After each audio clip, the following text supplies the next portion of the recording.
Hello and welcome to the Beardicus Show. My name is Beardicus and today is going to be a little bit different than usual because today I'm going to be talking about E3. Specifically, I'm going to be making predictions about E3. More specifically, I'm going to be making predictions about Nintendo's E3 because I don't really keep up with any of the other companies, so I wouldn't really know what to predict for any of them. Aside from maybe a few first-person shooters with brown color palettes and a lot of battle royale modes. I'm going to begin by talking about the side dish, the Nintendo 3DS. Now, considering how early they announced Mario & Luigi Bowser's Inside Story plus Bowser's Minions, I have to come to the conclusion that there's probably not many games being developed for the 3DS. As a result, I don't expect to learn about any new 3DS titles, and if we do, they're probably going to be remakes, or just very low-tier games that nobody's really going to care all that much about. That being said, we might learn the release date for Luigi's Mansion, as well as getting a release window for Mario & Luigi, but I wouldn't count on it. We're probably not even going to see the 3DS at all. So with that out of the way, let's talk about the big guy, the Nintendo Switch, and the other big guy, Super Mario. Now, with Super Mario Odyssey having come out 6 months ago, I don't expect to get any more big, new Mario games, but what I do expect is DLC for Super Mario Odyssey. Specifically, 2 DLC packs, or a season pass. The packs will cost about $12.99 each, or the season pass will cost $19.99. The DLC packs will include the first one, which I predict is going to release in late July, is going to include 1 new kingdom, but it's going to be the biggest one we've seen yet, and it's going to have a Hailfire Peaks type level theme. You know, half lava, half ice, and then some of it'll be, mixed together. Jumping on ice cubes to cross a lava moat, stuff like that. The second DLC pack, which is going to release in late October for the game's 1-year anniversary, will contain 2 kingdoms. The first one being a Haunted Mansion, Halloween-themed level, and the second one being more of an Icy Mountain, Christmassy-themed level. The first DLC pack will receive 3 costumes that match with its kingdom's theme. That being 1 ice costume, 1 lava costume, and then 1 ice and lava costume. The second DLC pack will only receive 2 costumes. That's 1 for each of its kingdoms. And even outside of these DLC packs, there will still be more costumes that will be given out for free. Super Mario Odyssey is not going to be the only Mario game on display. There will also be a 2D Mario game. Now, I'm not entirely sure what this game is going to be, but I've narrowed it down to 2 options. It's either going to be a spin-off game, or a new Super Mario Bros. Game. If it's a spin-off game, it's probably going to be a Super Princess Peach 2. However, I don't expect it to actually be Super Princess Peach 2. I think they're going to want to make a new series and just kind of forget the first one happened. Perry might come back to resolve his story arc, but I wouldn't hold my breath. If it's not a spin-off, then it's going to be a new Super Mario Bros. Game. And when I say that, I don't mean a new Super Mario Bros. Game, I mean a new Super Mario Bros. Game. Do you see the difference? What I'm trying to say is I think Nintendo is finally going to retire the new Super Mario Bros. Brand. The new game is going to have a new title with a new art style, but it's still basically just going to be another 2D Mario game. Now, while Nintendo could go either way on this decision, I would guess that they're going to make a new Super Mario Bros. Game. Again, that's not what it's going to be called. Because I think that they would want to get that out of the way on the Switch now, so that the Switch can have a Super Mario Maker 2.0 or whatever it's going to be called in about 2 years. And you really want to get the 2D Mario game out of the way before then, so that people can't just, not buy it and just make all the levels. It just makes more sense to do it that in that order. And we're going to get another Mario Party game. Now, whether it's called Mario Party 11 or Mario Party Whoop-de-Doodle-Doo, it's finally going to get rid of the car mechanic that nobody likes. Unfortunately, it's still not going to have any fun board maps, so it's going to be a solid 4 out of 10 game. However, for fans of Pauline or Cappy, you can rest assured that both of them will receive a cameo on one of those board maps. Meanwhile, we'll get the new playable characters Cheep Cheep and Baby Pink Gold Cat Peach. The next game to be shown off is going to be the upcoming Yoshi platforming game. The game's going to receive a new trailer, and it'll be a bit short, but it will show off a few new locations, as well as some of the more interesting aspects of the camera switching mechanic, where it like switches from the foreground to the background. The game will receive the title Yoshi's Twisted Island, with island being written backward to emphasize the forward-backward nature of the game. We're not going to get much from the presentation itself, but the game will receive a dedicated segment of the Treehouse Live after the presentation, where they will show off a new level, a new boss level, and the returning mellow mode. The game is also going to be released on August 24th. And, speaking of 2D platformers, we're going to learn more about Kirby Star Allies. More specifically, we're going to learn about Waves 2 and 3 of the free Dream Friend DLC.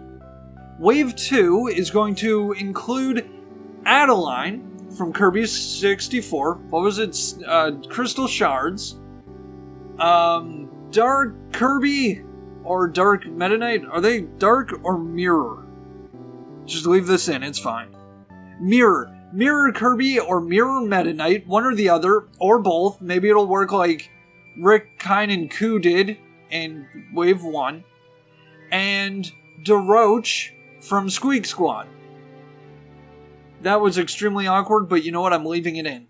Whereas in Wave 3, Magalore from Return to Dreamland will return to Dreamland, as will Taranza from Triple Deluxe, and Susie from Planet Robobot. The Wave 2 friends will be available to download right after the E3 presentation, whereas the Wave 3 will be released sometime between late August and early October. Also, I would like to point out that I am fully aware that Waves 2 and 3 were already leaked in a data mining, but I wrote these predictions before that happened, so I'm just going to leave them the way they were. You can look up the leaks on your own time to see how similar or different they are from my predictions. The next announcement will be for a brand new game, specifically a brand new Animal Crossing game. That's right, and it's a real Animal Crossing this time. No more of this Amiibo Festival or Happy Home Decorator Die at the Sims nonsense. We're going to get a real Animal Crossing, and it is going to release... Never mind, I didn't make a prediction for when it was going to release. Let's say the second Friday in September. What would that be? I don't have a calendar with me. Okay.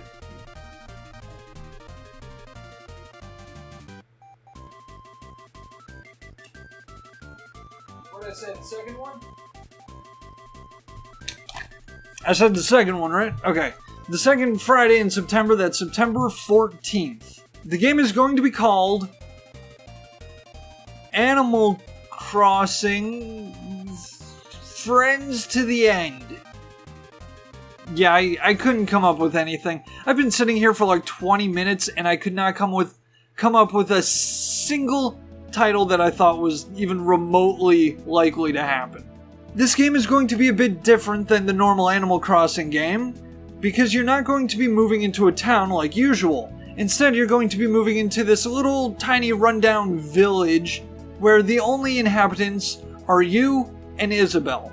And yes, by the way, you are still going to become mayor of the town. However, the mayor's role is going to be a bit more fleshed out than it was in New Leaf, to the point where this game is going to be more like a simplified Sim City than whatever you would describe New Leaf as.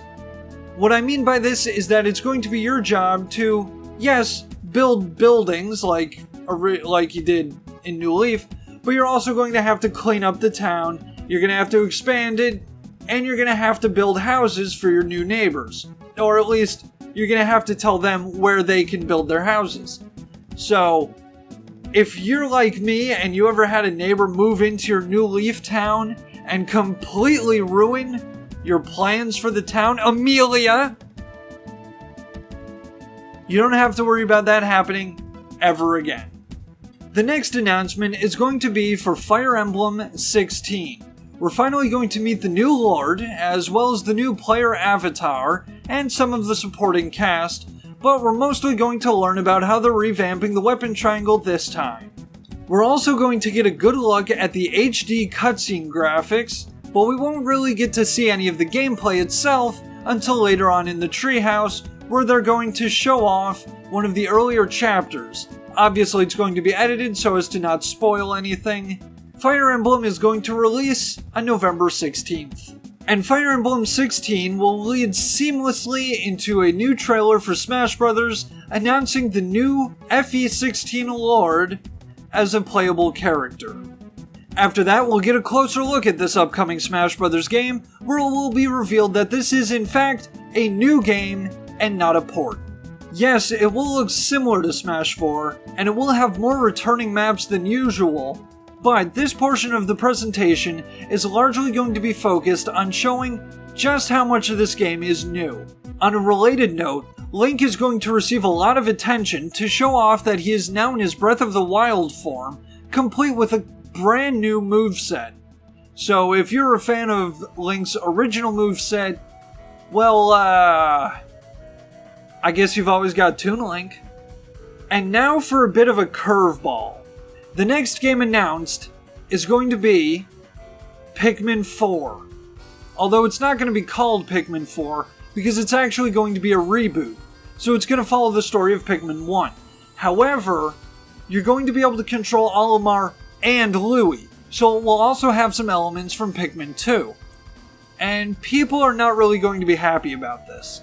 Fans of Pikmin 1 are going to feel that Louie's inclusion kind of ruins the lonely atmosphere that Pikmin 1 had. Fans of Pikmin 2 are going to be upset that caves and dungeon exploring still is not returning. And fans of Pikmin 3 are going to be upset about the lack of the Kopai pilots. However, I'm just going to be happy to get to play more Pikmin. Pikmin 4, or whatever it's going to be called, is going to be released next summer. And for the record, while the Kopai pilots will not be playable in this game, they will be referenced in the form of data logs that you can find throughout your adventure, as well as at the end of the game in a sequel hook for a game that will be released sometime in 2038. And finally, I would like to end this prediction video by making one last insane prediction. Mother 3 is finally going to get localized. And yeah, that's about everything that I could think of, except wait, no it's not, because Nintendo loves pulling that trick, don't they? We're also going to get the first real trailer for Metroid Prime 4, and the internet is going to lose its mind. Despite the fact that it's only going to show pre-rendered cutscenes, we are going to be hearing about this game from excited Metroid fans for the entire rest of the year. I know it, you know it, and Nintendo knows it. That's why they're going to save this announcement for the end of the video. And at the risk of getting too specific on these predictions, I'm going to say that Metroid Prime 4 is going to receive a release window of 2019, and then it will eventually get released on November 22nd, 2019. And that's all I've got. For real this time. Although I do have one more thing to say. If you're watching this after E3, and you found that all of my predictions have come true and you're wondering, Beardicus, how did you know all of this? It's because I'm actually from the future. I time traveled back in time 1 month so that I could spoil all of Nintendo's E3 presentation announcements. Now, admittedly, I'm not really supposed to use time travel for that kind of mundane stuff, So if you run into anybody and they kind of look like time cops, just don't tell them that you saw this video. Just don't let them know about this video at all. So on that note, I think this video is over now. But if you haven't gotten enough of my charisma's not the right word. Awkwardness. If you haven't gotten enough of my awkwardness, I've got good news for you. Because I recently started streaming over on twitch.tv. I'll link to my channel below.